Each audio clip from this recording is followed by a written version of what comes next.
begin tonight with a public hearing, but before we do that, let me just indicate as usual that this meeting is being broadcast and recorded by CATV Jam TV and will be available within a couple of days for everyone to see.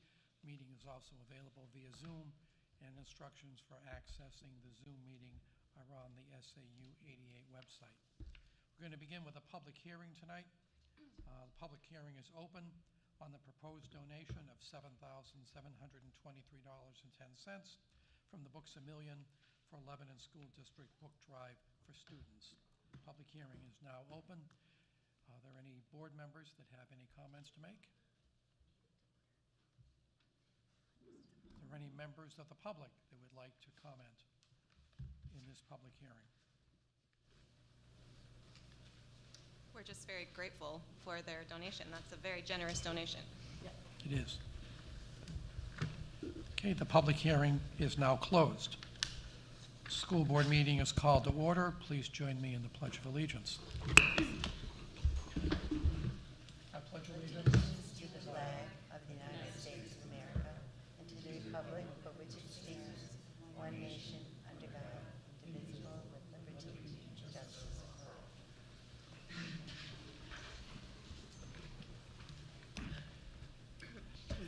Aaron will not be joining us tonight. He's in sunny South or North Carolina on business. We will be having public comment during the meeting tonight shortly. Are there any additions or deletions from the agenda? None? So we will now open the meeting for public comment. If there's anyone present in the room who would like to address the board on any subject, please feel free to do so. I do not see any hand raised virtually. Okay. Public comment period is closed. Correspondence. Yes, we received one letter that was a right-to-know request for the contents of the digital contents of our card catalogs, the district's card catalogs, and we responded after consulting with legal counsel and sent all of the digital card catalogs for the district's libraries. Thank you.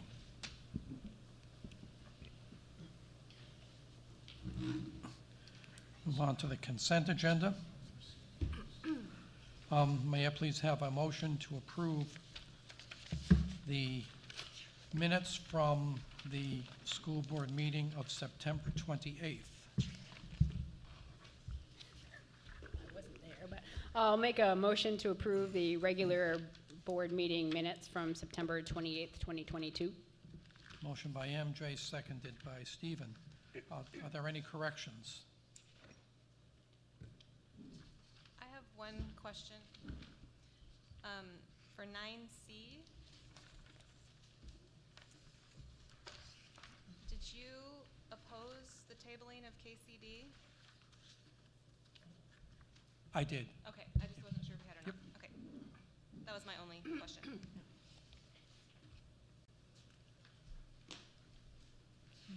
Hearing no other comments, all in favor of accepting the minutes? 1, 2, 3, 4, 5, 6, 7. Opposed, abstained, 1. Thank you.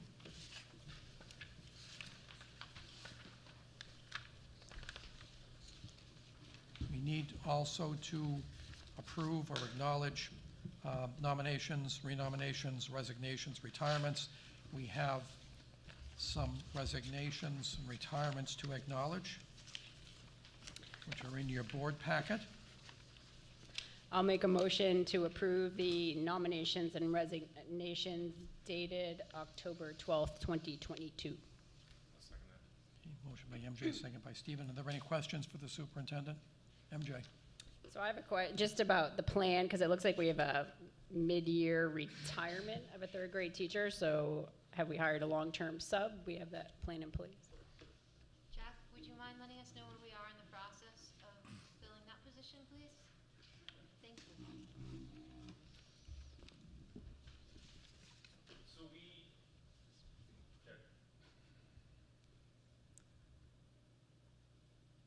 There we go. We didn't receive this until, I can't remember when it was. So we had posted the position as a long-term vacancy. We did have some candidates that were interested, but due to the nature of the position, and they wanted job security, because we had this posted back in the summertime. So unfortunately, we had made an offer to a few people, and they had found full-time positions. We still have it posted, but now, since we received the resignation letter, we can post it as a full-time position, which we hope is going to be more interesting, and it'll attract more people for that position. So it is posted. I have received a few applicants, but I have to make sure it's open the full amount of days before I start interviews. So we are receiving applicants, and we hope to have that filled shortly. And Jack, the position's currently being filled on a temporary basis? Yes, yeah, it's a temporary basis right now, because it's still, we have somebody that was in the class before who's covering and knows the material and is guiding under a mentor right now. So, Thank you. yeah. Was there another question from over here? Yeah, Wendy. And Tim, how does the mid-year retirement thing work as far as, I mean, it says retirement versus a resignation, so does that mean that we're paying out the retirement bonus? Well, that person has put the notification in that they're going to retire at the end of the school year, so assuming they meet the criteria according to the contract, they'll get their bonus in July. Okay, and then, but So their retirement is effective. 6/30. Their bonus Right. won't, okay. Right, so you'll see that in the budget, the bonus for that person in the budget we're talking about this fall that starts July 1, so when they get paid the first pay period in July. Assuming they meet the criteria, I haven't really looked yet, so. Other questions? Thanks, Jack. Thank you. Okay, we'll vote on the motion. All in favor? 8-0. Thank you.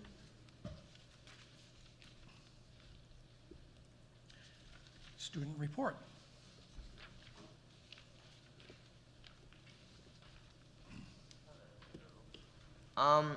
So I mentioned this last week, but this week we did get actual comments and advice and applause from students and admin about homecoming. One of the comments that I thought was very thoughtful, and council did too, was I felt like all the students who showed up looking beautiful and handsome and everything in between were so happy to be there in contrast to the other dances I've been to. It felt like a very inclusive environment with everyone joining to dance and having fun, which is a great thing to hear for us. Our fall sports are coming to a close. We've done very well, except for football. Our soccer teams are really good. Our cross-country team's happy. Our field hockey team is good. So is our other teams that I might be missing, sorry. Then our winter teams are very excited to be starting up. Both our ski teams, Nordic and Alpine, our swimming, our indoor track, we finally are able to host meets indoor now.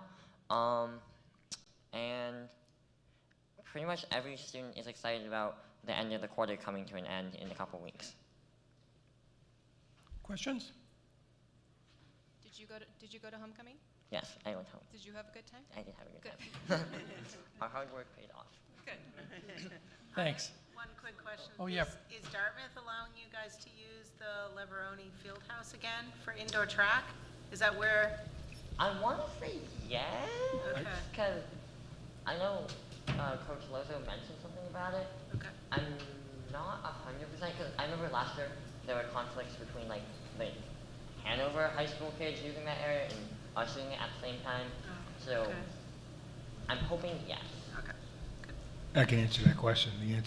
The answer is yes. Oh, excellent.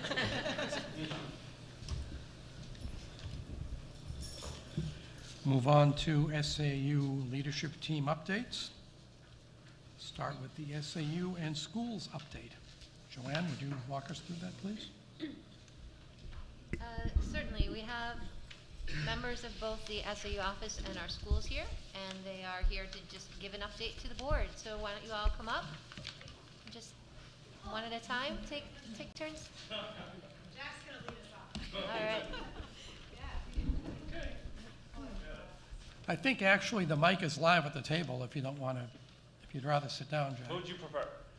I don't care, whatever, however you're most comfortable. We'll sit and then we'll all sit and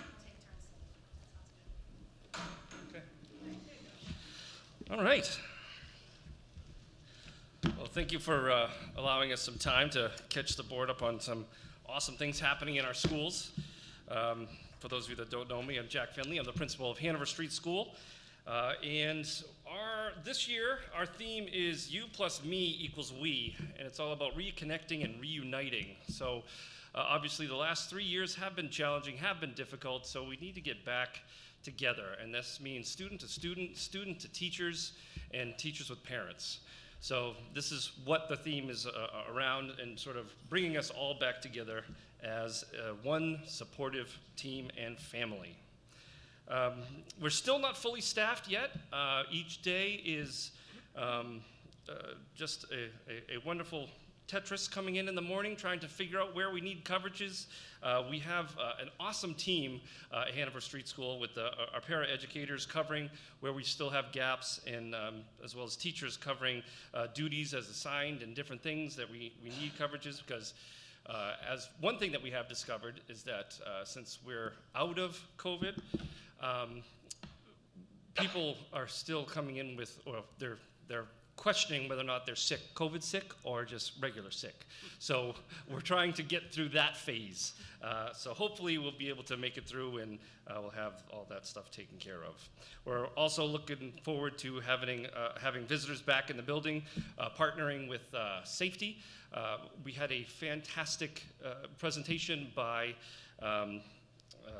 Captain Will and Firefighter Todd for School Fire Safety Prevention Week, and they gave out a bunch of things for the kids, and we had a lot of good information presented for K to 3.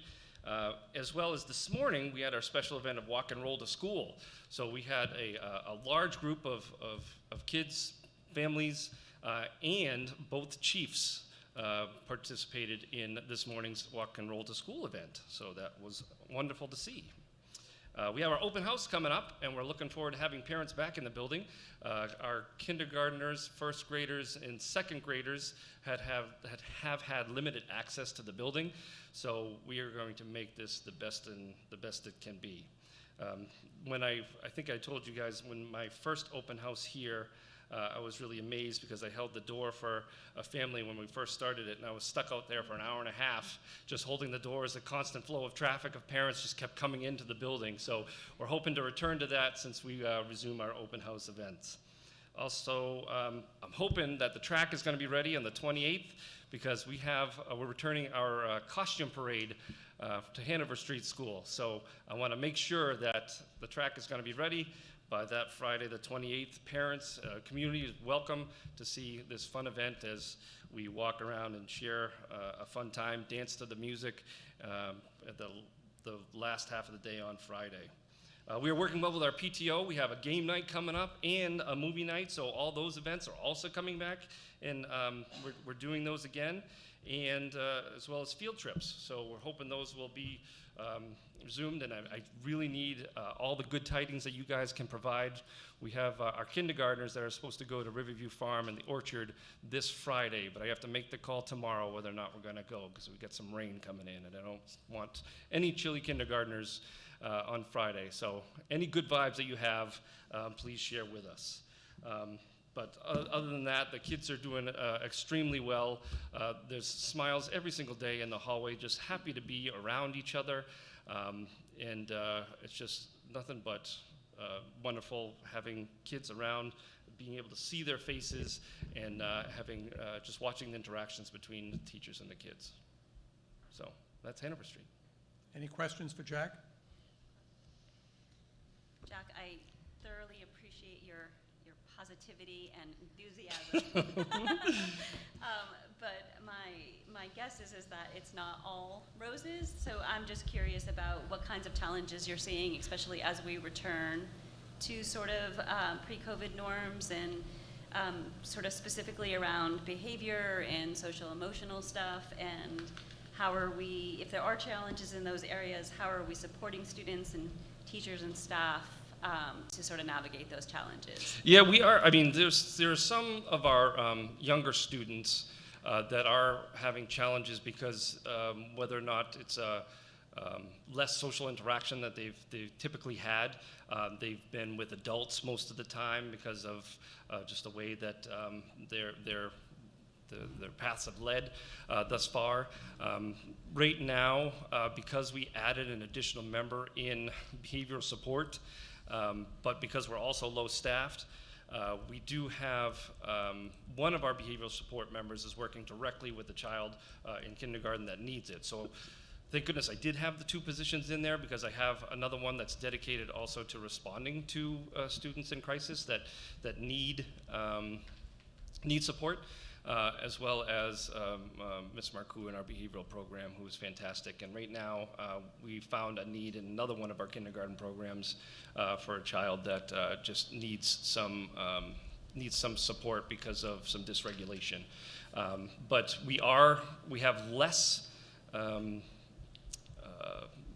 instances, student infractions this year than we have in the past. We are being more proactive for some of these things, and that's why we built that new staff member into the program. So we didn't get pulled for just responding to events, because we also build in some proactive breaks for kids that need it.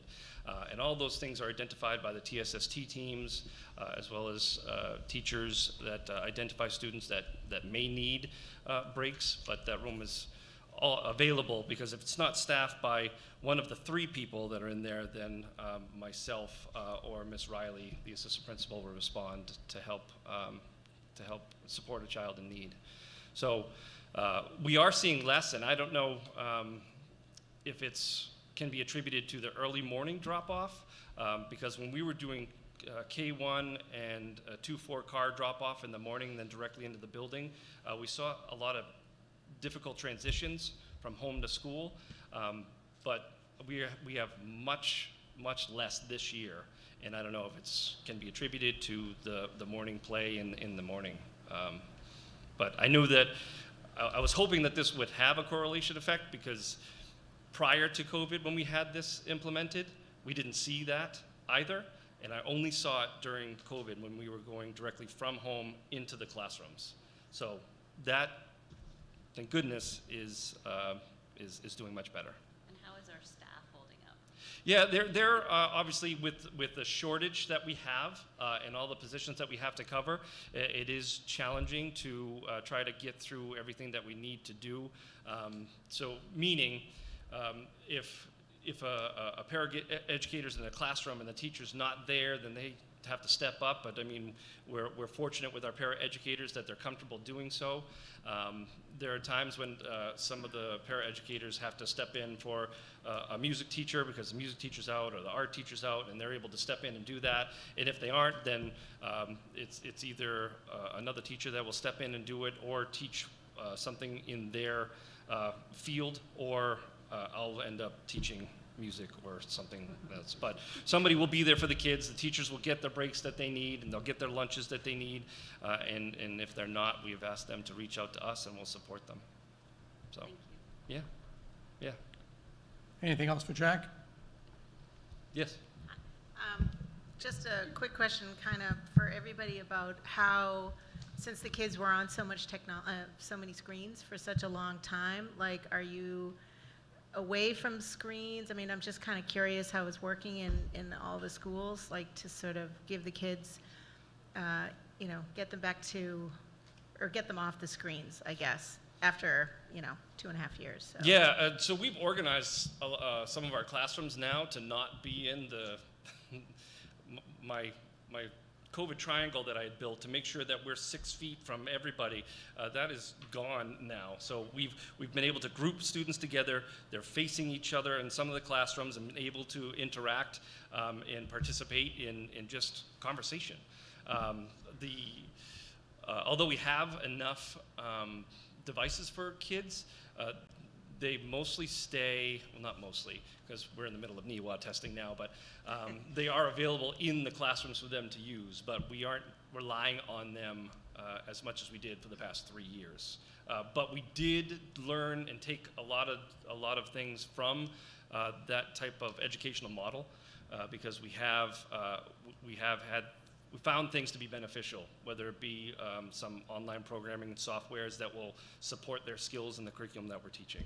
So that will be offered, whether it be in their Take 5 or some of those other options that the kids have of free time to use. So that's also an option. But we're trying to also reinforce our play-based learning in kindergarten. So we just got new round 48-inch round tables that's supposed to also encourage kindergarten play, as well as some other things that we're doing, and we put some more in to support our kindergarten team in the budget for next year regarding all types of different things, blocks, and other. There's a kitchen and like other things like that to help them engage in play as well. So they're provided time for that. That's not on the computer. It's just working with each other, student-led interaction. Yeah. Thanks, Okay. Jack. No problem.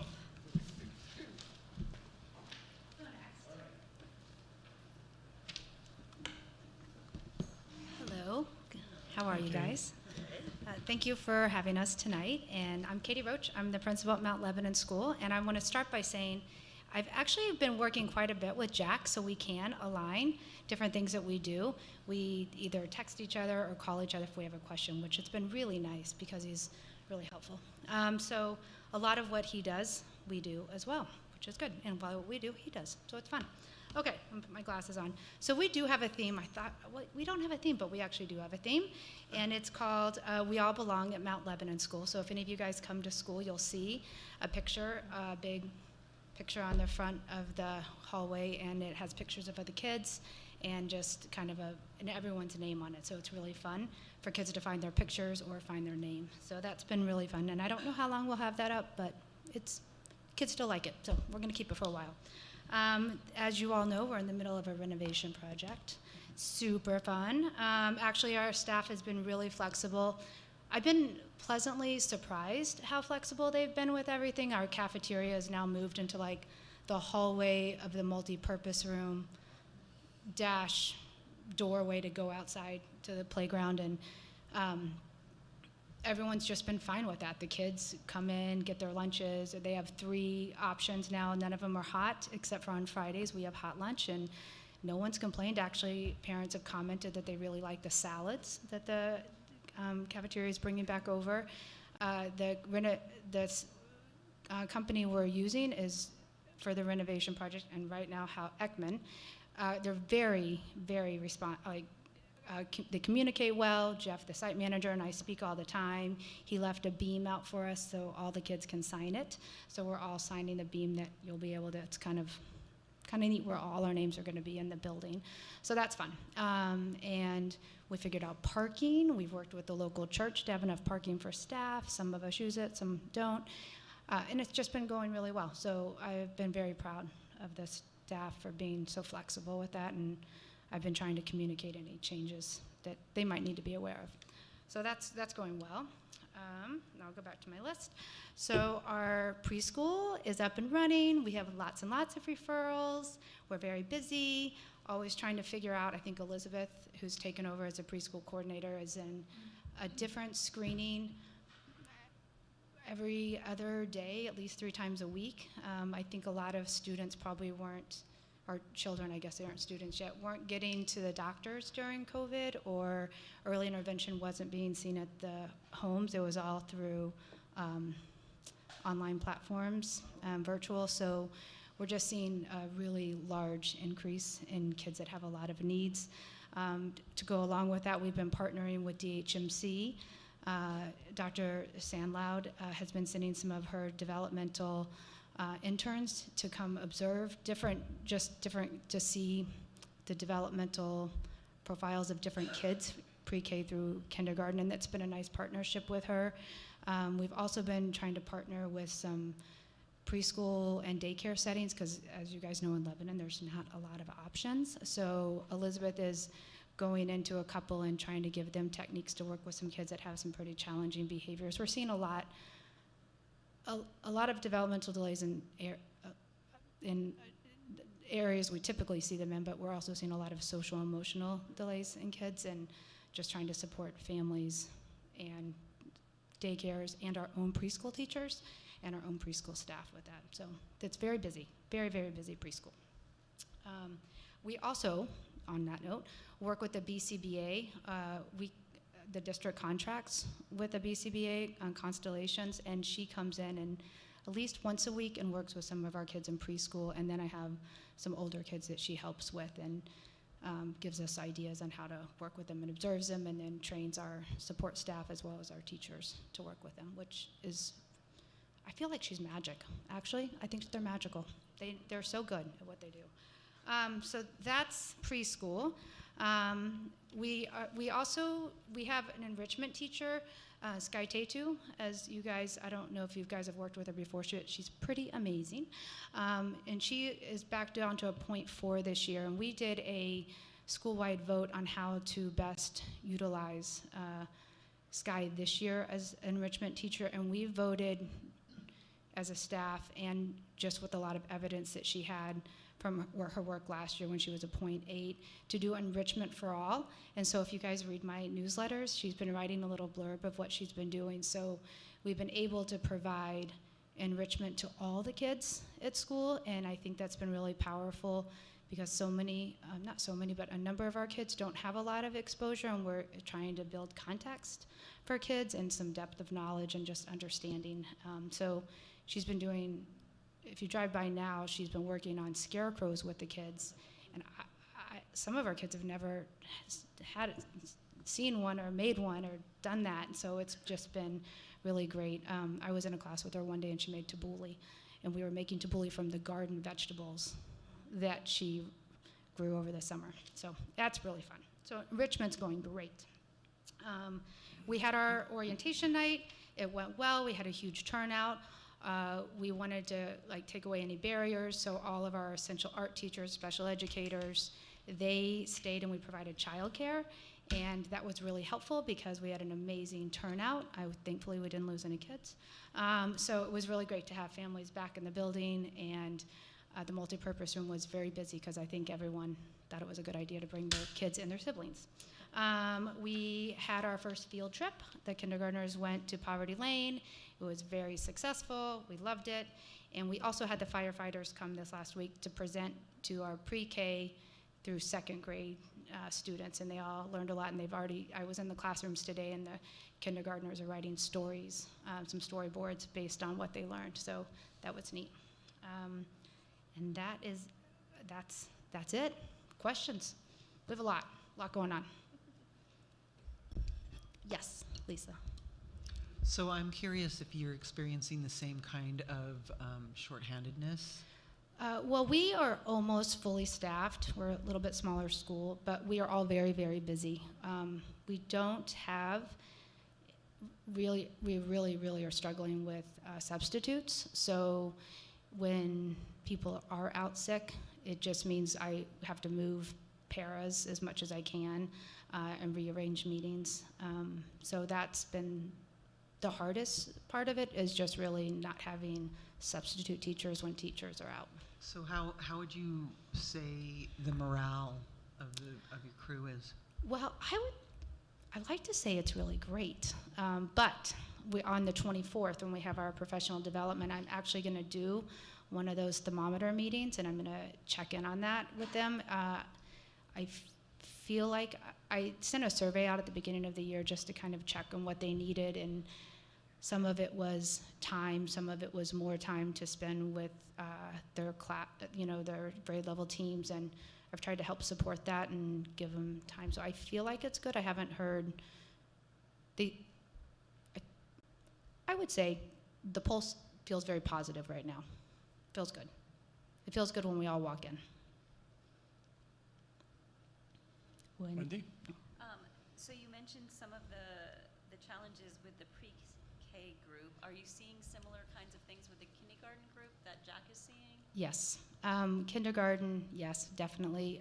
Our numbers actually started pretty low in kindergarten, and then like around 11, 12, and now we're up to 14, 15 per class. And what we find is that sometimes people that register late maybe didn't know to register, and so we just didn't know how to place some of the kids because we didn't know them and they didn't attend the screenings. And we are putting a lot of our supports in our kindergarten classes, but we've kind of like tweaked schedules to try to figure out how to support them. We also have some challenges in other grades too, but we actually work with the BCBA with other grades too, which has been really helpful. What is BC? Board Certified Behavior Analyst, which is great. It's a great contract. And we also, to help with some of the, to provide mental health for some of our students above and beyond what we can provide, we do contract. It's not through Counseling Associates this year. It's Susan Pullen, who's through Deer Creek, and she comes in on Monday. And I've also been using Miranda quite a bit to help me with some support with some families that we need help with. So it's been good. Yes. So you said that you had a large increase in pre-K students coming in needing services. So your model used to be to have a lottery system for open slots for kids that didn't need the services. Have you not been able to offer that this year? No, we've been able to offer it. It's really, so the way preschool works, they're not eligible for our program until they're 3 years old. And then, because it's preschool, it can be a continuum of how you provide the services. So we offered those slots last February. Our 3-year-old program, so we have enough slots for 6 typical students, and then it's actually like 12 because there's 2 classrooms, 12 typical and 12 identified. And those are, the identified ones are the ones that are actually almost full. We are licensed to, or I don't know what you call it. It's not a, I guess it would be a license. I don't know, it's not a license.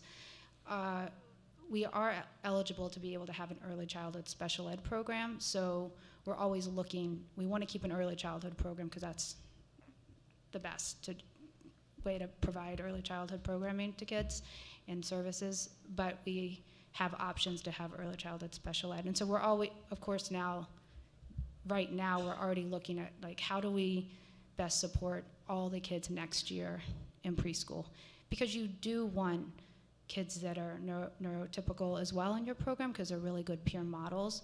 We also have some at-risk kids that we don't necessarily identify that we want to make sure we can have as part of the program and provide the intervention they need through regular ed. And then, but they also can't necessarily afford the tuition, and they can't have they don't have a way to get there, but we need them to get there. So through our at-risk kids, we can give them transportation and free tuition. So those spots are full too, but they're not identified kids.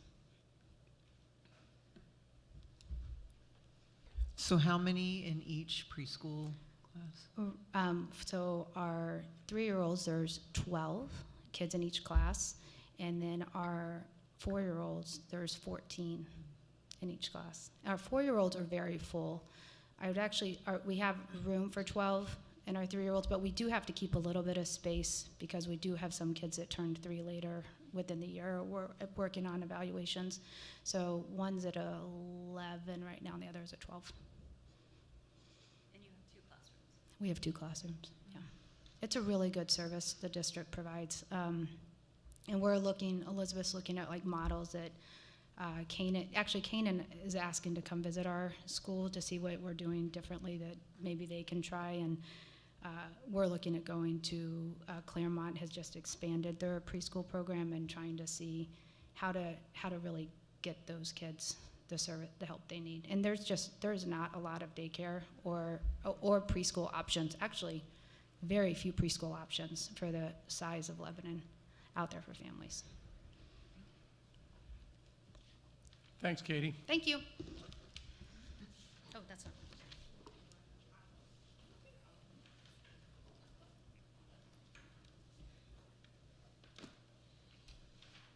Hey, Colleen. Hello, how is everyone? Terrific. Good. I'd like to say thank you to all the other administrators because this is my first year and my team is new. And so this is a year of growth for us. And the transition for new administrators, it's not been seamless, but we are working hard to support everyone and communicate with students, staff, parents, and develop those relationships that are necessary for the school day and for the school year to go well. So thank you to everyone who has supported us. We've had a lot of suggestions, ideas, and we embrace it all, and we really are very appreciative. Couple of things that are going on. Our theme for this year is community, and part of that is we've been apart from each other. We've been on screens, so we're coming back together. That's for staff and for students. So it's learning how to be in big groups and how to do all those things again, things that we've forgotten, right? Like to group together 5th and 6th grader outside at the playground, 7th and 8th, and so we've been working on that.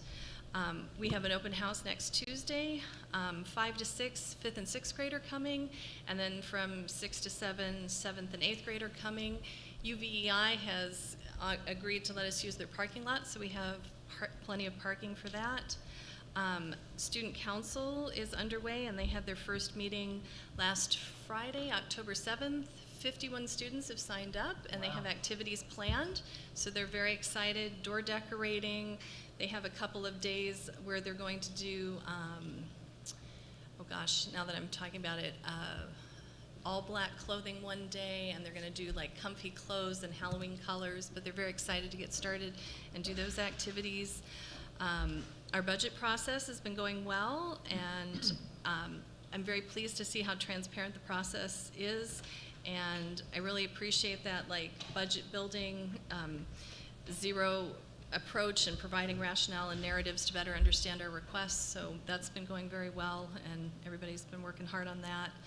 And we are, like I said, we're a work in progress, and we'll continue to grow throughout the year. And we're going to move forward, develop systems that best serve students and their families, and we're confident that that's going to happen. So we're like under construction, I guess you could say, but moving forward. Questions for Colleen? Lil? So you mentioned thanking the other administrators. So one of my questions is, as a new group, what kind of mentoring is your administrative team receiving specifically? So I've been working with Jackie and Katie, everyone. They come over, I go over there, they come over here, calls on the phone, texts, but anything that I need help with or guidance on, they're there to help me with those processes. So yeah, they've been super supportive. So if it's something new or different that I'm like, oh, I've not done that before, or I'm not, sure how to do that, I reach out and they help walk me through the process. I have another question following up on what you said earlier. You said you've gotten a lot of suggestions and things, and my question is, how are you requesting and sort of getting feedback from parents, teachers, staff to be able to act on things that people are saying, or is it just informal? How are you getting that kind of information, and are you soliciting it? In some cases, like with the teachers, like I'm going to put a survey out soon with them just to check in and see how things are going. A lot of times parents, they're just very forthcoming. I haven't actually put anything out to parents, but parents will say, have you thought about this, or this has really worked in the past, or things like that. So it's a lot of informal feedback, I would say, from parents, things like that, so far.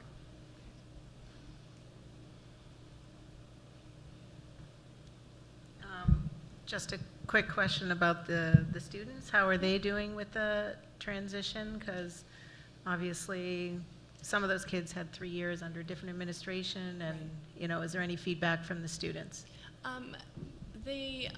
I think, because it's two-part, right? We've come out of COVID and we changed administration, so it's kind of hard sometimes to sift through, but they're very happy to be back, they're happy to be together, but I haven't really, they seem to be doing well.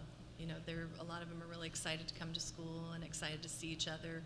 And when you were asking the question about screen time, like we have a snack time so that they can interact, we have the morning time, you know, they have recess and lunch and times where they can interact where they are off the screen. So we've built those times in, which I think are really important.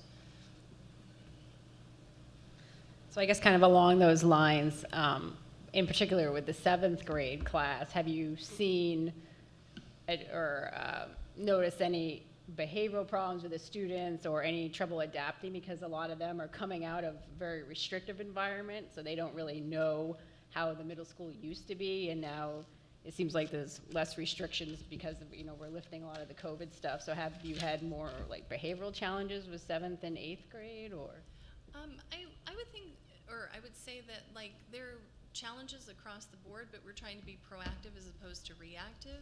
And a lot of times it's, you know, getting to the, you know, the behavior, there's something going on, right? Sometimes when we try to talk to the students, find out what's going on, try and steer them in the right direction, but also anticipate how they're doing. So, you know, there have been some challenges here and there, but overall the students are doing very well and they're adapting to the changes.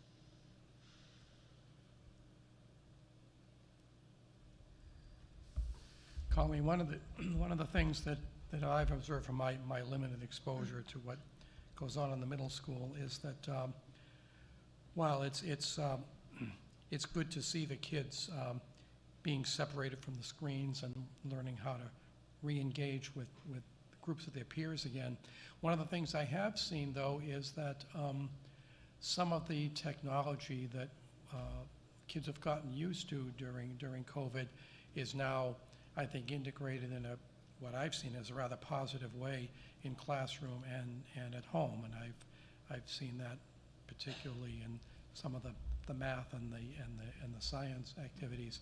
Is this something that is just sort of evolving, or is this a conscious initiative that you're pushing in the school? Because I think it's a good example of how this can be incorporated, you know, so that the technology can be incorporated and kind of move us forward. So. Right. Yep. And for me, it's like you said, it has to be strategic. So it's, you know, like I want teachers to interact with their students, but also, like you said, we've got all these great things, and so it's like the hybrid, kind of using the technology when it's useful and helpful, but also being able to interact. So I think it's both. Good. Anything else for Colleen? Thank you. All right. Thank you.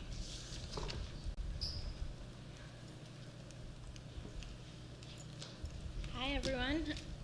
I'm Miranda Collins, the new district social worker. So I started in July, and over the summer I really focused on kind of getting to know the district and the staff. I spent a lot of time at summer school getting to know children and how things operate. Miranda, can you pull your mic closer? Thanks. Sorry. So yeah, like I said, I spent a lot of time at summer school and getting to know each school. I spent some time in each building getting to know administration and how the buildings operate and how I can best support them. So I also attended the Momentum meeting and was able to just kind of talk about what I can offer as the social worker.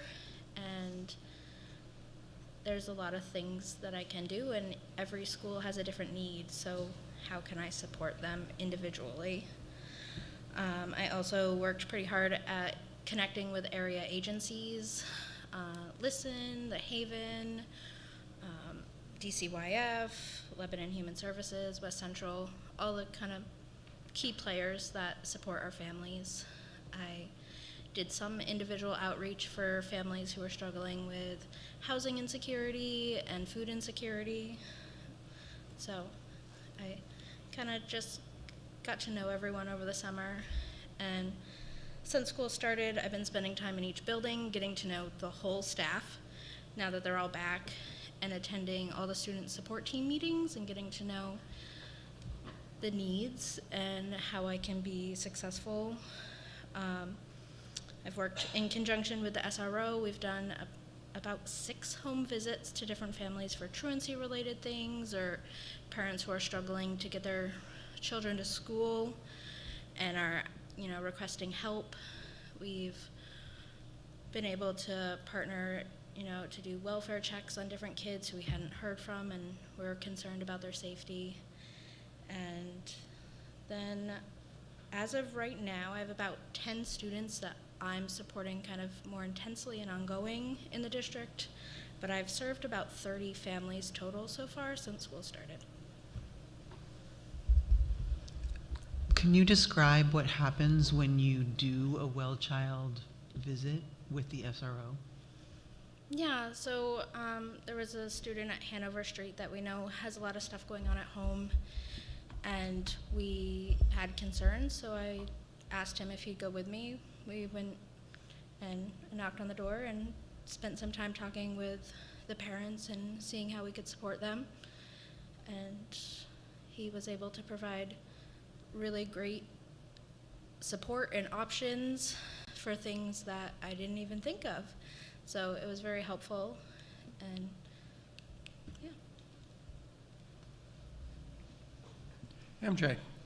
So you mentioned that you're following a dozen or so students personally. So were these students that typically would never or not have routine follow-up, or would it have been the burden of the building support staff to do this, and now you're kind of relieving the burden from them so they can focus on less intense cases? Yeah. There's definitely a lot of students who are receiving IEP services that, the case manager is tracking down this person and this person to see if the care was happening, and I've taken that on so that they can really focus on the educational piece of their job, not trying to be the case manager for all of the services that are involved. Wendy? Welcome to the district. Thank you.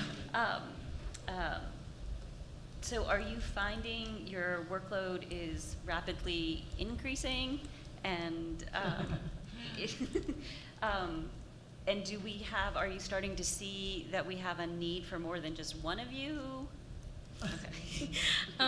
So I do know that each school is trying to be selective about the cases that they're bringing to me so that I can be most utilized, but also be productive. But there are so many needs, I can't meet them all. And so there definitely is a need for, I would say, at least one social worker in every building, Yeah. and they could have a full-time job. Yeah. And are you finding that the needs are specific to like certain age groups, or are you seeing it really pre-K through 12? Yeah, it's across the board for different reasons. Every family is so different about what they need, and taking the time to get to know them and figure out exactly what their needs are is super helpful. Yeah. But it's across the board. I've been with pre-K all the way to 12th grade right now, so. And are the staff and administrators that you're interacting with excited to have you around? Very. I walk into the building and they're like, "Oh, you're here today. Okay, here you go." And I'm like, "Okay." Yeah, it's definitely some of the challenges that I've been finding is just how do I get to everyone? Because in some ways it's not really possible. And they all have been amazing, and they triage things that they can do before it gets to me. And so I really appreciate in Lebanon how all the administration has such a sense of the whole family, not just the individual kid.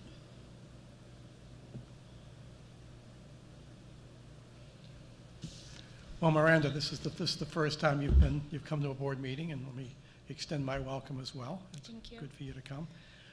Have you had the opportunity yet to delve into that extensive survey we did last year, the Diversity, Equity, Inclusion Survey, that identified a few areas that were of concern to students, staff, and parents as well, in terms of areas that you might be looking to focus on in the coming year? Yeah, so at the Momentum meeting, we really dived into all of that. I think right now I've been really focusing on getting to know what we need in a, you know, by being in the buildings and things. So, yes, we have looked at that. I'm really blanking on pulling anything off the top of my head. That's we don't need to get into the weeds with it, but there were a couple of things that came out, and so yeah, good. Anything else from Miranda? Thank you so much. Thank you. Thank you. Do we have anyone from the high school, or is that going to be another time? Ian already came, which is why. That's right, he came last time. Okay. Anything else on the SAU? When are we going to talk about the SAS results, Joanne? So that's part of my superintendent update. Shall we move on to the superintendent update? Sure, and if folks want to stay, because I will be talking a little bit about the SAS scores, you're more than welcome to.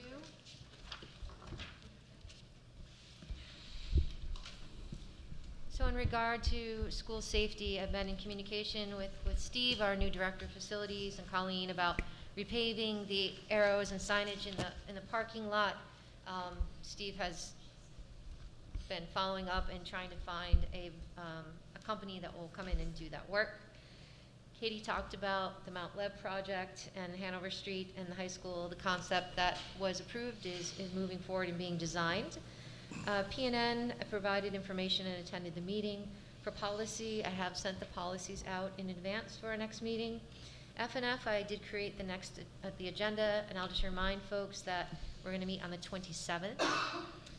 Education, I'll work with Lil to send the agenda out. I have already talked with Keith and Ian. I believe we'll be able to attend that meeting, Lil, to talk about high school data questions that came up. And as far as the area meeting, that's October 18th at 6 o'clock. It's going to be at the Grantham Village School, and I did draft the area agenda, and they have located the minutes. The first thing you can see right here, inviting our SAU and school members to the board meeting. I worked with Karen Woolsey regarding special education matters. Today was a full day. I facilitated Vital Communities Education Day. Mary, I remember you attended that several years ago. Awesome. What that is an entire, so people who are interested in leadership Upper Valley, there's about 27 people in this cohort. There's a focus on education. So I do a full hour presentation, and then I invite panelists to come. And we also spend time up at the Hartford Tech Center. So the areas of focus for the panelists that I invited this year, and people I've gotten to know, Tom DeBalzi was there from Hartford. He's the superintendent. Maggie, who is their new DEI coordinator from Hartford, was there in the morning. We had Wendy, who's the director of the Ledyard Charter School, as well as Deb, who is a special educator from Thetford Academy. And the whole concept of that panel is education can be delivered in many different ways, and it's all about our students and families and sharing our ideas. We then go over to Hartford and had a fabulous lunch that was created by the culinary team of students, and it was wonderful to see them. Quite a few Lebanon students are in that program. Went on tours, and the afternoon panel was focused on mental health and support for staff and students. Erica from the high school was on that panel. Dolly from Mount Leb was on that panel, as well as Scott Farnsworth, who's the assistant director at the Tech Center. And so I spent the day talking about education, and a lot of people left with new ideas about what education is all about. I visited Mount Leb and spent quite a lot of time at the middle school this week. I sent check-in emails to staff members. We held director of ECIA interviews, and I'm performing reference checks. I held monthly meetings with our principals. I met with Paula to talk about the parking loop here, and we also talked about the status of bus drivers and ideas to potentially attract more drivers to the district, coordinated efforts, and responded to a request for information in regard to library materials. I thank the administrators and librarians for pulling all that information. I met with Mary Skiffington, who was kind enough to continue to facilitate the K-8 math pilot until we hire the new director of ECIA. I inquired about the status of the ESSER grant, and we ordered materials for the second pilot, which will start in late November. I also greatly appreciate Bonnie Robinson's help regarding professional certifications. She met with the librarians. She also met with the essential arts teachers to keep that work moving forward, and collaborated with Denise Matthews. She's a special educator at Hanover Street, but she's also the chair of PLDC committee, Bonnie and Deo, in regard to upcoming SALT meetings and planning for the full professional development day that's coming up. I would like to share the SAS data that Lisa Scalero pulled together and was presented to EC, just to keep everybody kind of in the loop. Are there any questions before I start talking about the data? Lil? Yes, sorry, I have two quick questions. On this sort of Education Day, and it reminded me, have we had any interaction with this new New England School of the Arts that's also opening? We have in not. Lebanon? I informed the board last year when it first came in the article in the Valley News, and I recently read that it's going to be opening, but I haven't had any contact with them. Okay. And then this might be for you or Tim, I'm not sure. Have we seen a nomination for Steve as the new Director of Facilities? I believe that was asked the last time. He's not a certified New Hampshire DOE person, so only New Hampshire DOE certified people come through to the board for approval. So we don't normally put in a facilities director because that's what the attorney said that the board approves or doesn't approve. Is there specific information that you're looking for? No, I just was wondering. Sure. Yep. And you're planning on having him here with, He was invited next to come. meeting, yep. Unfortunately, he was sick this evening, so we're going to have him come another evening to work with Tim, talk about the FIP. And I'd like to invite Pete back around that same time to talk about the tech plan that came up at the last budget conversation.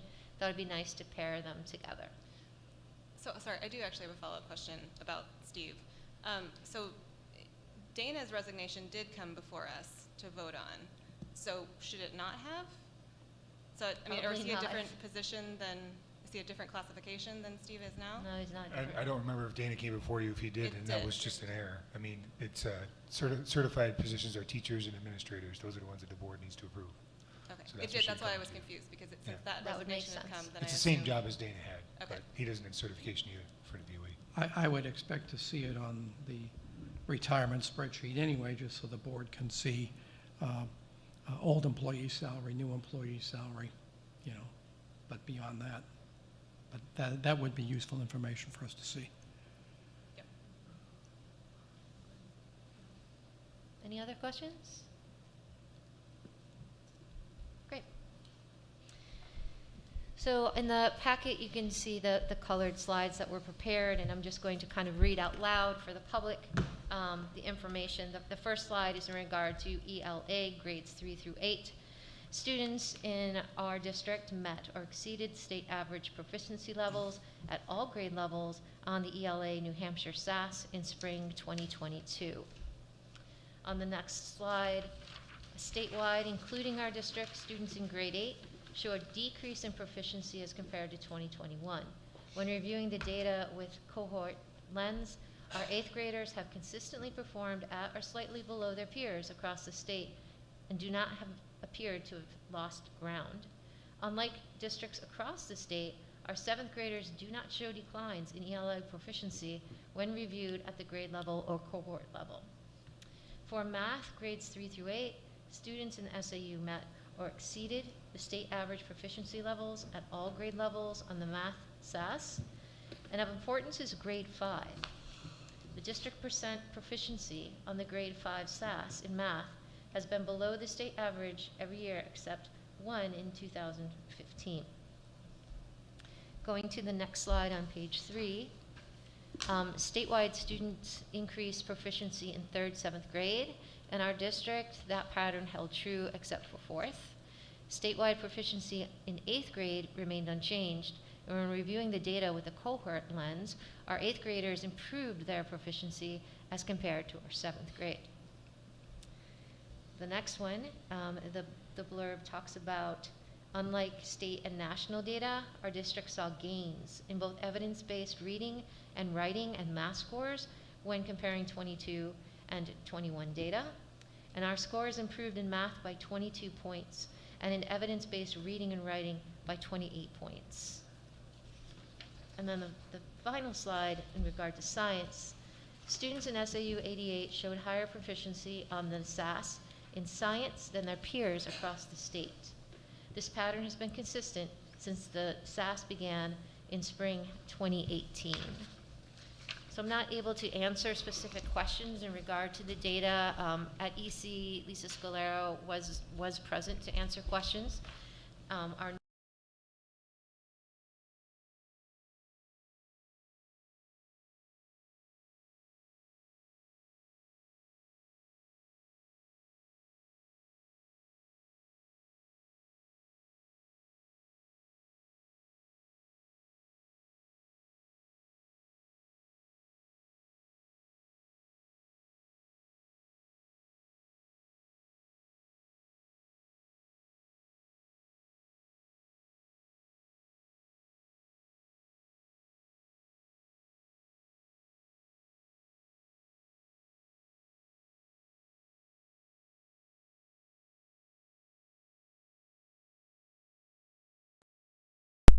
test scores were incredibly low. You might remember that.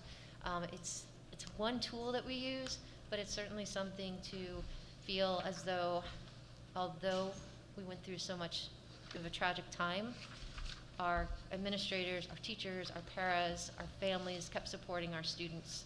And I'm kind of a person who doesn't put so much weight on a test because particularly in the SAS, they change the questions so often. Sometimes it's not apples to apples, but I do think this is something to celebrate in our district. And I did send it out to our entire staff so they had an opportunity to see the scores. Lil? I have a question. How is the DCIA search going? Great. And can we get more information on that? Great Well, meeting. I said that we had the interviews, and I'm in the process of looking at references. Okay. So we should have somebody for the next, I should be bringing forward a nomination at some point soon. I guess I have sort of a perennial question, which is maybe not for you, Joanne, but maybe for EC, since I guess Lisa did talk about this data, I think in the last EC meeting.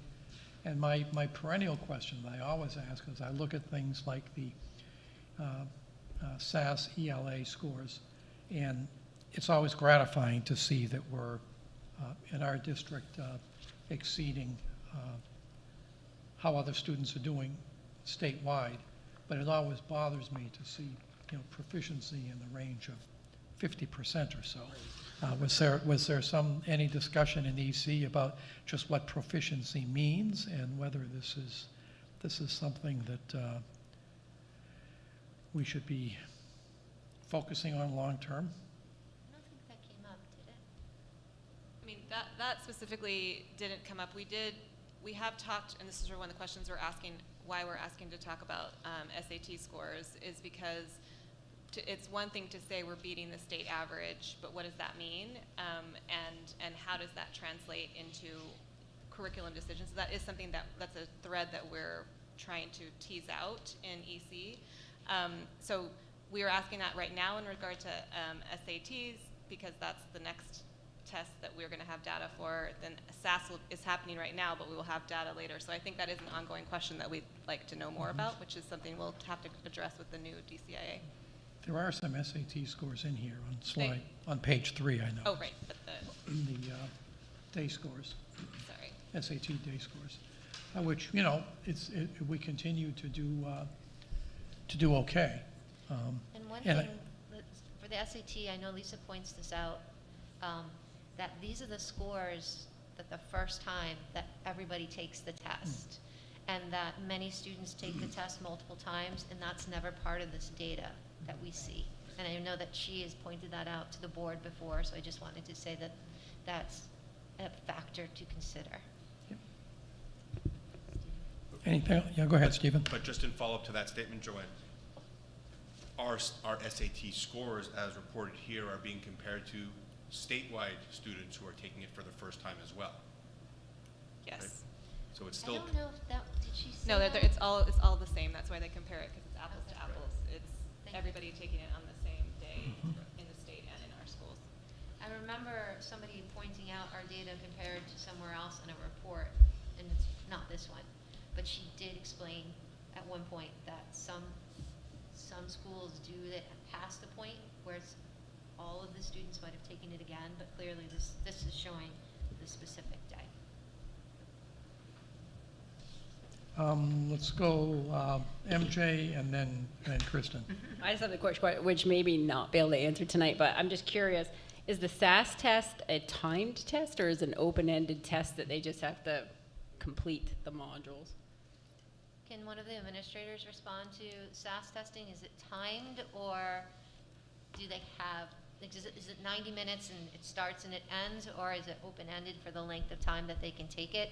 I believe it's digital now, right? It's digital, and I believe it's timed. Yeah, there's sessions, and then you can get additional sessions if you need additional time, but those other sessions are limited. So there's usually like a 60 to 90 minute window, depending on the assessment, and then you can get additional time.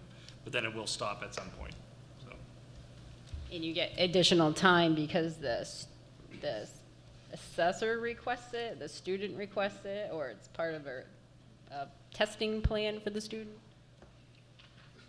It's, the way I understand it and remember it from last year, of course, we give it once a year, so it's hard to remember, is it's an accommodation that you plug in later and for the students that have it on their 504 IEP. Kristen? Yeah, just a quick follow-up on the SAT. If you guys, kind of what you were saying, Dick, like, do we have any, does the EC get any information from Lisa or from somewhere else about this national statistics? Because, as you said, you know, it's great to be good in New Hampshire, but you know, it would just be good to know how we compare nationally. Well, we can ask that. We did get, I think in one meeting, she did give us comparable schools around the area, sort of other Upper Valley schools. But yeah, national is difficult, going back to the question that Steve raised, because most states don't have an SAT day that they take them like New Hampshire does. Mm-hmm. And so then it's the national of people who've taken the SAT 5 times versus people who've taken it once versus, you know, so there's a lot more variables at play. Right. So I don't know that we've ever actually seen that. It's something we can definitely ask for the next person, but I do know that the reason we haven't seen it is because there's a lot of variables that go into it. It is presented every year. Bonnie puts it as part of the Lebanon High School student profile. It's also part of the board packet for deliberative session slides. So the slide that I have, SAT school total that was presented today, Lebanon had a score of 1089, the state had a score of 1027, and nationally it was 1004. Okay. And I believe that was just the last round of SAT that was given. Anything else? Okay, thank you. I want to thank the folks that are here that came this evening very much for your time. I know how busy you are. Drive safe. Have a great night.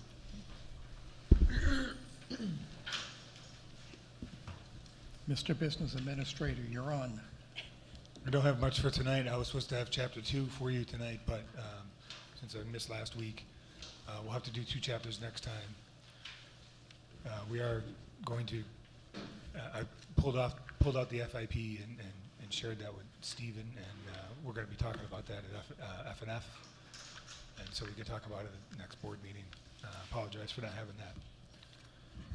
Email about the dates and your appointments with the different schools. You'll have that by Friday. I compiled all your availabilities and got from Dick today. I got the different assignments, so I'll put that together, and if not tomorrow, certainly by Friday, I'll be asking what days you can meet based on the puzzle. The only other thing I wanted to say is the track coding did begin. It was either yesterday or the day before.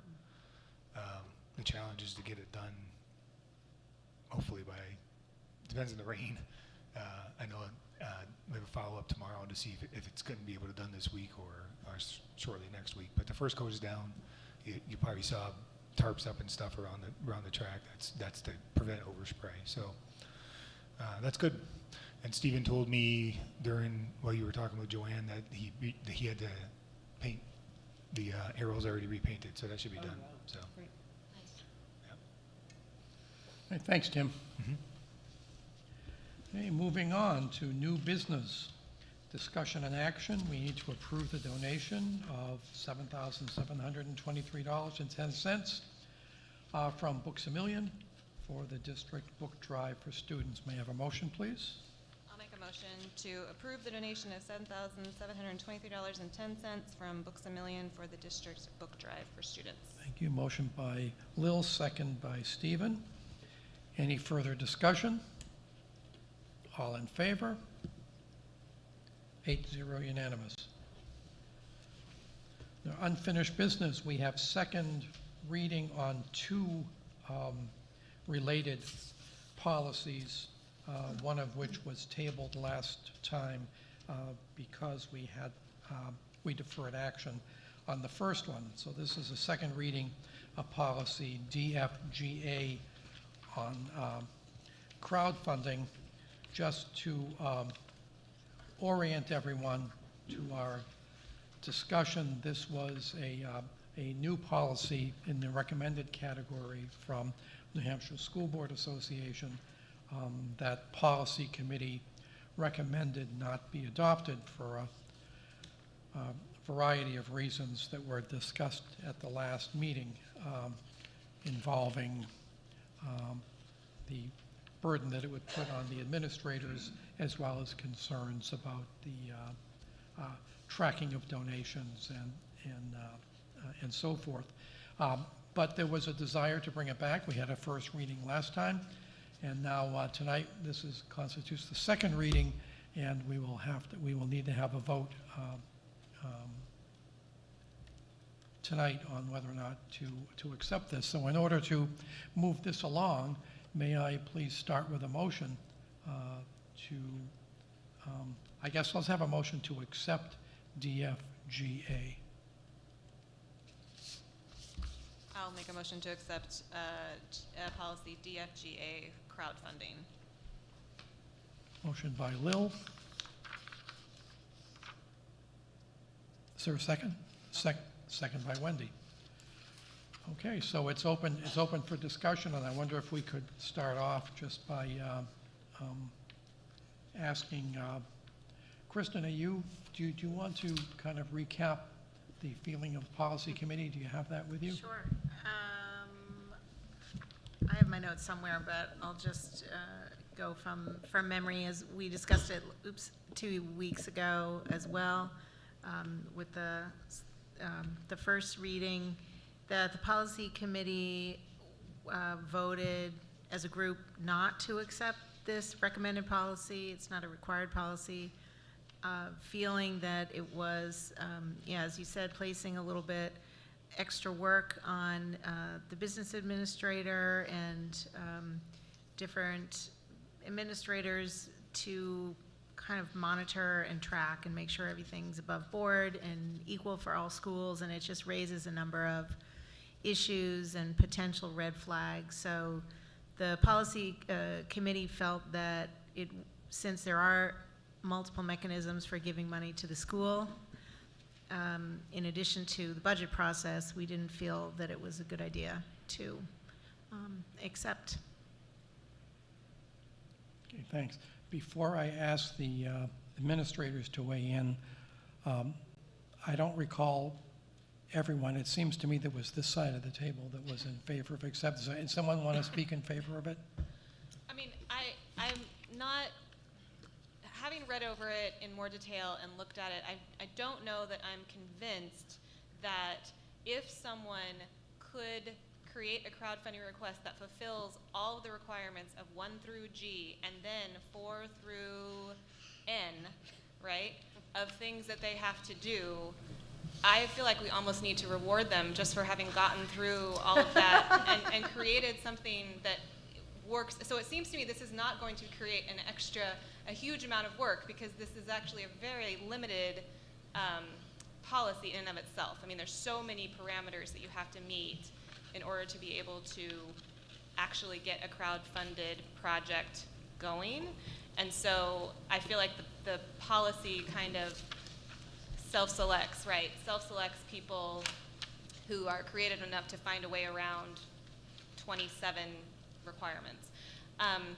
And it also seems like a lot of the work doesn't actually go through the district administration. It goes, I mean, the SAU administration, it goes through the building principal. And which, you know, again, I don't want to say I don't want to give more work to building principals, but again, it's more specific to the buildings, and then if there's a question beyond that, or it goes beyond $500 or whatever it is, then it goes up to the superintendent and then up to us. So I just feel like it is a very much more restrictive process than it seemed like when we first talked about it, and in that way, I feel like it's got some built-in safeguards. Tim or Joanne, do you want to weigh in on this?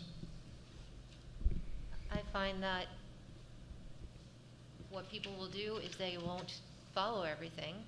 They'll say you have a policy, they'll put in something that's halfway done, and we'll be spending people's time responding back to say, you didn't fill in X, Y, and Z. So I don't know if it's, I appreciate where you're coming from, but having worked with policies for a long time, just because the board puts it forward and puts the time in to read it, doesn't necessarily mean members of the public are going to do the same. And so are we then charging principals to be responsible for people putting in things that aren't fully completed and spending their time saying, well, you got this, but you didn't get that, please come back and send it. I will also say that when Tim and I met and talked about this a month ago, we were both firm in that we don't really think that this is needed in the district, and that we are a district that does fund a lot of things or finds ways to fund things, and it could complicate where we have seen people already go and seek funding for things that they didn't come to ask for first, and then parents are trying to be helpful and they hop on it, and all of a sudden there's this fund that we could have done internally to support whatever it was that the student was in need of. So I see that that's actually happened in our district already, and I wouldn't want to have that happen again. Further discussion? I think Tim was gonna say. Well, Tim, sorry. you know, obviously I made my case known last time. I would just say that when you read criteria for approval of crowdfunding requests, for example, A through N, every request that comes through has to be evaluated to go through A through N, and that is in part where a significant amount of the burden, sort of gray area, what is furthers the educational mission of the school, then there's debate on what that could be. Or, I don't want to sound like I'm negative, but yeah, there's a lot of criteria that limits the scope, but the scope limiting has to be done by the administration. And again, the bang for the buck, I don't see the need, and I don't see that the benefit is worth the burden that it's going to take to not only do it, and it's not just about not trying to get out of work or something, but it's about trying to administer this in a fair way, in a safe way that's consistent all the time, constantly. Again, these A through N tests for everything has to be done. So that's why I said I don't see I don't see where it benefits the district to have a policy that has a lot of administration to it, when we have again, I think Kristen said it nice, that we have many different ways to give, and we don't see a huge glaring need for someone to be funded for something already. Any further discussion? Stephen? I mean, I guess I'm torn a bit, because yes, we fund a lot of things, but we don't have unlimited funds. So there are things that we choose not to fund because we don't have that resource available.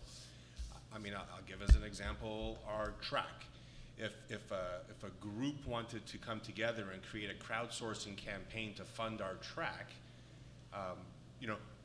who has to administer that, right? So yes, that would fall upon the school administration, the business administration team, to police that, to ensure that it's being carried out appropriately. But yet, while that's onerous, and I respect the fact that that is very onerous, and that's the part that I'm torn with, is that I don't want to impose more work on an already overworked group. Are we cutting ourselves off from a potential avenue of funding? If truly the downside outweighs the upside, then I trust your judgment as the person who likely ends up having to police it. But I'm torn with us cutting off potential sources of funding. Kristen. Sorry, just a quick response. I think, what Tim was trying to say is that these aren't necessarily large amounts of money that people might be asking for, so to put in a lot of administrative work for potentially a small amount of money doesn't feel like it's worth the time. We're not talking about the track, which is like over $1 million and would be great if people donated like hundreds of thousands. That's a different story, and it was also something that we, discussed for years at the school board. So I don't want to be too repetitive, but it does have to go to the superintendent if it's more than $250. So, and the building principal is also required to make assessments. The building principal has the authority to deny a proposed campaign if the campaign is not in compliance or it's unacceptable, producing unacceptable inequity. So the building principal is going to be burdened with making sort of judgments on things that aren't just like, did they tick the box? But yeah, as Tim said, they'll have to think about it, consult, make phone calls, send emails. And I get what you're saying, but this is really just limited to online crowdfunding. It's not prohibiting the PTO. It's not prohibiting other kinds of, as far as I understand, any other kind of booster group. It's certainly not prohibiting any kind of individual donations to the school system or to the schools. So it's really, a kind of active crowdfunding campaign rather than the fact that we're not accepting money. So anyway, I'm being repetitive because I feel like I've said the same thing like 3 meetings in a row. But in my opinion, I just would support the superintendent and the business administrator in thinking that, because it's an option doesn't mean we need to accept it. It's also not forever. For example, if you don't have a crowdfunding policy and then there's some great upswell that there needs to be, it's not like the board can't make one next year or something. So, it's not like it's written in stone, I guess. Well, it's important for everybody to realize that technically we are crowdfunding for the track, because if you have an umbrella organization and you're taking online donations and it's going through a nonprofit avenue, you've crowdfunded. So I think that having worked for nonprofits for a long time, I think that it's important to know that all you're really doing as a prophylactic to keeping crowdfunding from happening is simply a means to process credit cards. Because crowdfunding is simply the act of many people donating to a cause, and there's many different avenues that can happen. And I guess my primary question about this policy is this just for things that would be specifically for the district good, or does it have to do with like sports teams that are raising money, or what's the difference, I guess, is what I'm trying to figure out. The Friends of Lebanon Athletics knows the source of every dollar that came in. Right. I'm not sure that But that's it's still, necessarily the case. if you read the articles, which I went home and did about crowdfunding in schools, you will find that those umbrella organizations, that's a very common modality of crowdfunding. So what I'm trying to figure out is not whether or not we should be doing it, but I guess I'm trying to figure out in which cases can you do it, or does it include the district? Do you see what I'm asking? Because if you're crowdfunding, for example, as a booster organization, you're still crowdfunding, you're just, the way you're taking in the money is different. I mean, if you're writing checks or you're processing credit cards, that's the only real difference between crowdfunding and fundraising So, Lisa, that I can figure this is out. actually my one quibble with this policy as it's written, is their definition of crowdfunding is loosey-goosey enough that what you're suggesting is true, right? So the thing that, I think the thing that, if I were gonna vote to keep this policy, I would, since I made a motion to do so, I would change the definition, because I think what they're really trying to say is, and this is the third paragraph on the first page under A, for the purposes of this policy, crowdfunding is the practice of using online sites to solicit donations, whether monetary in kind, on behalf of the school district, but it means on behalf of the school district by a school district employee. So that's the difference, right? They're talking about, this policy is trying to regulate school district employees' use of crowdfunding. So I think it needs to be more specified in that definition, right? That's the thing I would edit in this policy, because I think that's then the rest of the policy talks about employees. Their definition is too broad, I think. Okay, and that's going to be the last word. Can I just ask a question? Yes, you may. So I guess maybe this sort of piggybacks on that, because I know that we're running, I don't know exactly who's doing it, but there's a current fundraiser out there through Pampered Chef that is all online. Right, it's being done by the high school, what are they called? Gotten emails They don't about have it. a PTO. Yeah. Right. So it's being run by, the information we're getting is a school employee, but it's being run on behalf of the classes to raise money for the classes themselves, for the high school classes. And it's completely online. It's completely online, and it's with a Pampered Chef representative who is, I think, a parent, right? I don't even know. But it's being run through the high school. So where does that fall in our categories of things? Well, now you think of it, high schooler, that sounds familiar. So I think we need to evaluate to see, make sure they're doing things right. But off the top of my head, I would say, in the old days, you'd have a Pampered Chef party at your house and you write a check. And so, but it's not anonymous. You're invited to buy their stuff and give money. And that's, again, different from saying, hey, we want to put lights on the field. Anybody can give money, and like you would see on a GoFundMe kind of thing. So to me, that's just a virtual version of an in-home party, I guess, or the old Tupperware parties if you're a product of the 80s like myself. But I think that what creates confusion is the way that crowdfunding is defined, because it becomes difficult to distinguish. I have a great, but isn't crowdfunding people giving money so then you can purchase something? But in this instance, you're purchasing something from Pampered Chef in return, and a percentage of the proceeds is going. So I guess I don't necessarily see that as crowdfunding in the pure source, because you're getting a good in return, and then they're just getting a percentage of the profit, which is no different than selling the candy bars. Or I think the middle school PTO is having an online fundraiser as well, similar to the Pampered Chef. So We're I guess not employees, so we but wouldn't so I guess I don't see this as crowdfunding when you're selling goods to people. All right, we can look into individual initiatives that are going on.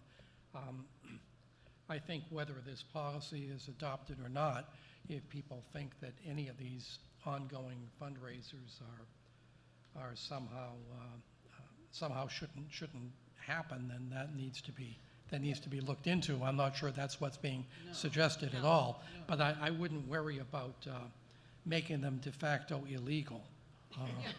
If that's the concern. I don't think anybody wants to do that. So can I amend my motion? Or we can just vote on it, and then I have a second motion after that? Yeah, let's vote on the original motion was to adopt policy DFGA. May I have a show of hands, please? All in favor of adopting DFGA. And opposed? 1, 2, 3, 4, 5, 6. I'm abstaining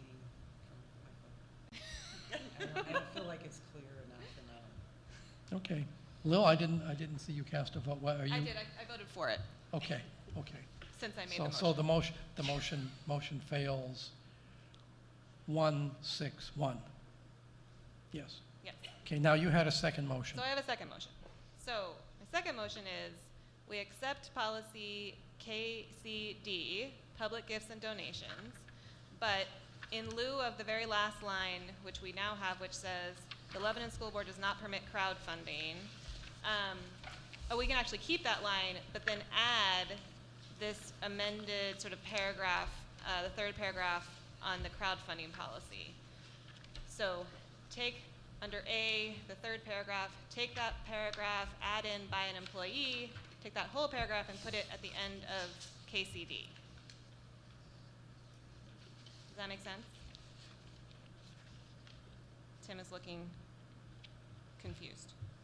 Do you agree or disagree? Which paragraph, Lil? So from- the third paragraph on the crowdfunding policy DFGA, For the third paragraph for the under purposes A. of this policy? Yes, for the purpose of this policy, and we would add at the end of that first sentence, crowdfunding is the practice of using online sites to solicit donations, whether monetary or in kind, on behalf of the school district by an employee. We have to specify that it's by an employee, and that gets us out of the whole PTO and track and all of those other organizations. And then have that at the end, just so that we are clarifying in this next policy, public gifts and donations, what we mean by crowdfunding, so that all these other things don't fall under that, because they aren't those things. Is there a second for that motion? Discussion. I guess my question that puzzles me is that why do you want to include the words by an employee?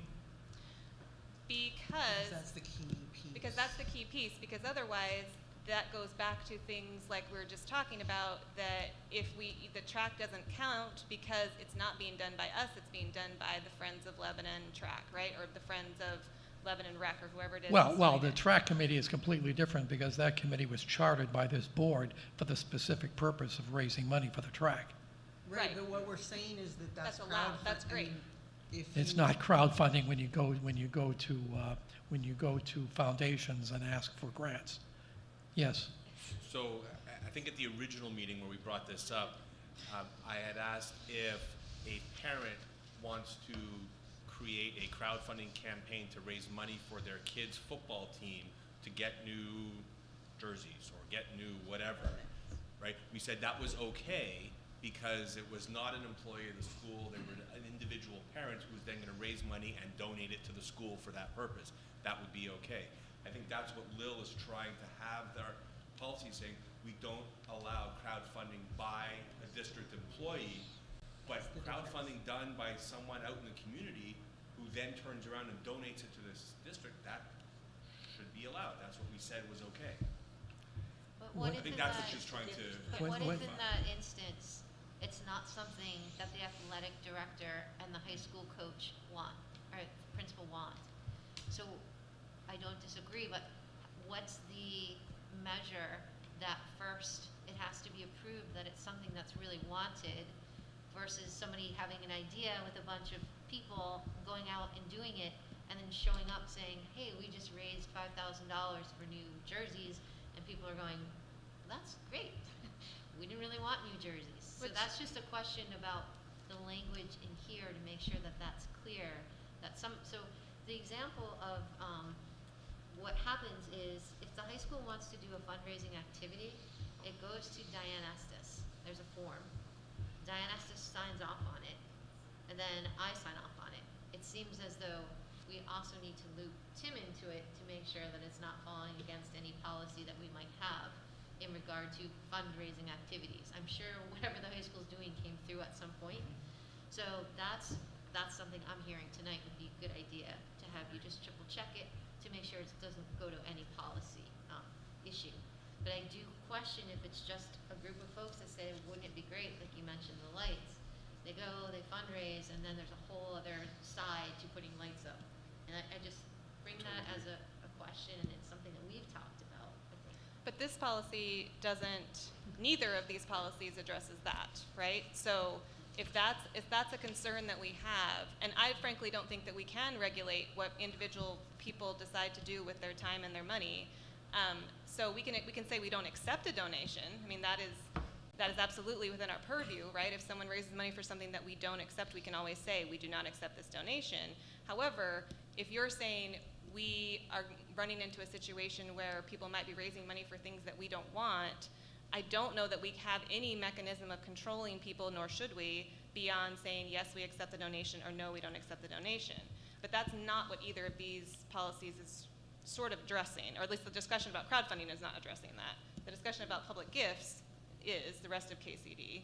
But you know, the paragraph that you're proposing to include, I think, contains an important point. And it says a crowdfunding campaign is to be considered to be on behalf of the school district if it uses imagery, logos, or language that would lead a reasonable person to believe that the school district, and then program, activity, whatever, is associated with the campaign. And that's why I want to And that's the point, I think, where that's going to be the first, ought to be, in my view anyway, our first opportunity to say you can't do that, whether you're an employee of the district or just someone out there. I mean, at any institution, I think, whether it's a school district or anyone else, ought to have the right to say you cannot go out there asking for money on our, leading people to believe you're raising money for the in a program that the board or the principal or whoever has endorsed. Right, so then you don't have to include employee. I mean, that is a way to specify that as well. Putting that paragraph into our public gifts and donations without the employee specification, again, says, okay, you can't use, like you're saying, you can't use any of our logo, materials, et cetera, for publicity. I don't know what it appears that we don't have a current policy on this, right? So we have a procedure maybe, but I don't know, it doesn't look like we have a policy about it. We do not have a crowdfunding policy at all. No, but like our gifts policy doesn't talk about what we're just talking about right now. If someone took the school logo and said, I want to raise money for these jerseys, I'm not asking, I just decided I want to do it. I do not believe we have a policy. I have, on 2 different occasions, called someone trying to raise money and asked them to take down their crowdfunding site because we didn't authorize it. I mean, they did. I don't really know what stick we have, Community members or employees? No, community members. Okay. Yeah, one was a parent. I think they're both parents. And was it always for sports? Yes. So maybe that's the question that we need to address is if we have a de facto policy about that, what is it? And can we articulate it? Yeah, I would say we don't, but the board had not authorized raising money for those things. One was for a pair of set of football equipment, and one was for sound, actually lights, but it was sound for the baseball field. And, thankfully the parents were like, fine. But that brings up the need that we need to make a decision on crowdfunding, basically. I would have no problem with, speaking for myself, I would have no problem including that for third paragraph verbatim. Okay. At the end of KCD, when we say we do not permit crowdfunding.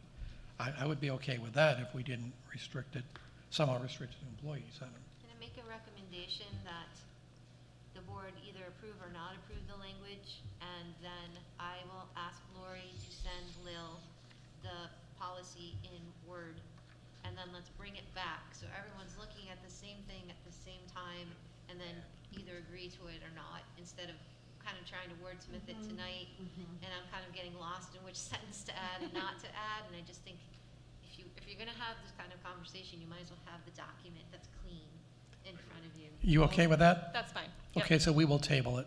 Okay. Are we talking about KCD? Yeah, Okay. yeah, DFGA We is didn't done. actually have a motion to approve that yet. We just kind of jumped into our discussion. Well, and now we don't need one. Okay, good. go. Perfect. Well, wait a minute, so what's happening at DFGA? Huh? Did you table that? Yeah, that's done. Well, it didn't get That's voted done. down because she had a second motion that was approved, so don't we have to vote on We that have to vote, second because I motion? did make a motion, so We should vote. we should, We- or I can withdraw my motion. Yes, please do. Something needs to happen on the motion that was I'm withdrawing approved it. and seconded. Nothing needs to happen. Motion I'm is withdrawing withdrawn. it. So we voted to not approve DFGA, Yes. so that Yes, one's gone. that one's gone. And so all we're doing with KCD is updating the language and bringing that And bringing back. it back. It's a rough one, but we got there. We're all very concerned. It's okay. Okay, thank you, everyone. Committee updates. Finance and Facilities will meet on the 27th, and in that Dick? email is sent out today. Point of order, Yeah. you've missed all the new business. What new business? Under 9. We did that. We voted on did it. the district book drive? Yeah, Yeah. yeah. It was unanimous. Oh, I'm glad I'm not the only one feeling that way tonight. my gosh. I appreciate that. I was like, what? Okay. Thank you. I was like, we talked about a book drive? No. Yeah, at my age, one gets sensitive to these sorts of things. I said, did I really do that? Okay, but I have a question about Finance and Facilities Committee meeting. Yes. So since we know that it's going to conflict with this superintendent search meeting, and half the committee won't be there, would it be better, instead of trying to get subs, to just reschedule that committee meeting? Steve and I'm fine with MJ? that. I mean, the chair for that meeting is. Yeah, And it isn't Aaron here, can't be right? here. Okay, well, maybe we could just email him. We have a few weeks before, Okay. about 2 weeks before that comes up, but yeah, that, It might make more sense to do that. Yeah. yeah, since the existing committee is conversant with what's going to be discussed. Excuse me. Policy Committee meets on Monday, the 17th, for a whole new round of policies, none of which involve fundraising. EC meets the same day at 4:15. LSS negotiations are ongoing by personnel and negotiations. I think there's a meeting next week. Student Wellness Advisory Committee met on Wednesday, October the 5th. Is there an update? There wasn't a rep at that meeting, and Ah. it's not one that I attend. Okay. If anything came out of that that is of note, can we hear about it? No, thank you. Next meeting is January the 4th. Harvard Area Career Technical Center meets in November on the 8th. Area Committee next Tuesday, October 18th at Grantham. School District City Task Force is meeting next Thursday, and 2 of us are going to be otherwise occupied with another meeting that day. And so I wonder if we can get at least one other board member to, MJ, you're on that committee, right? To keep MJ company, to sit down with City Council. I'm not sure we have an agenda yet. I think it's a good thing to keep going. Sometimes those discussions can go in random directions, but it's always good to know what the city is looking at that could impact the school district. So is anyone available 6 p.m. next Thursday for maybe an hour? Come on, don't make me go alone. No, you can't. You're the person who can't. I'm not on that committee normally, but, Yeah. but I can. I'll be with you and take care of you. It'll be hard. Right, let me ask everyone to think about it and look at your calendars, and if you can join Joanne and MJ, that would be good.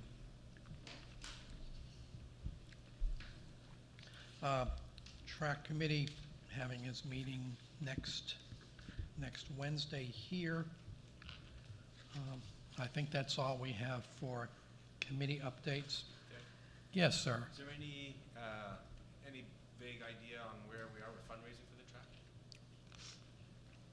far as I know, I can get an update from Brooke and send it out to the board. I'm not sure or from Friends of Lebanon Rec. I think we're right now a little under $100,000. There's a significant grant application that's out there that we have not heard yet, that we have every reason to expect we'll get something. So I think there's optimism that it'll be over 100,000, but right now, as far as I know, it's under that. But I can get an update from Brooke Herndon.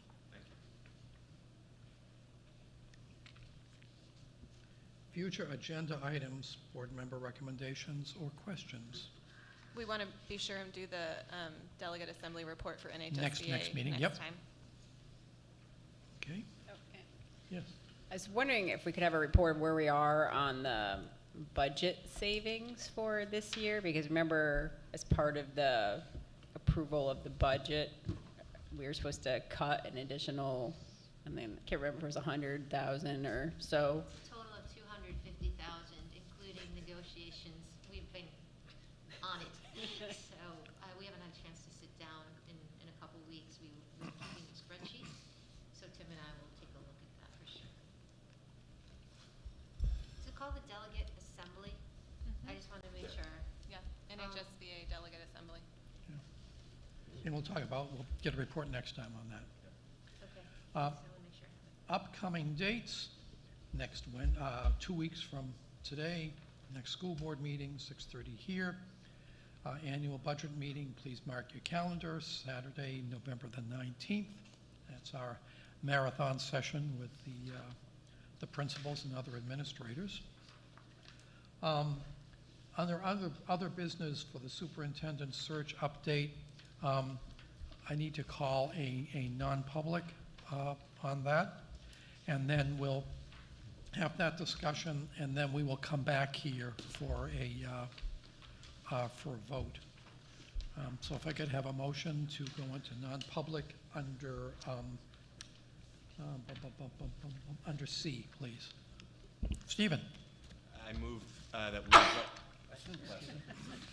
I don't move on that, but I move that we go into a non-public session for discussion of matters under RSA 91A3 to A1C. C. Thank you. We'll have a roll call. Oh, well, I'll second the motion. Oh, I'm sorry. Thank you. See how anxious I am. Thank you. Roll call. Kristen? Yes. Yes. Yes. Yes. Yes. Yes. Yes. Yes. Tim, can you join us?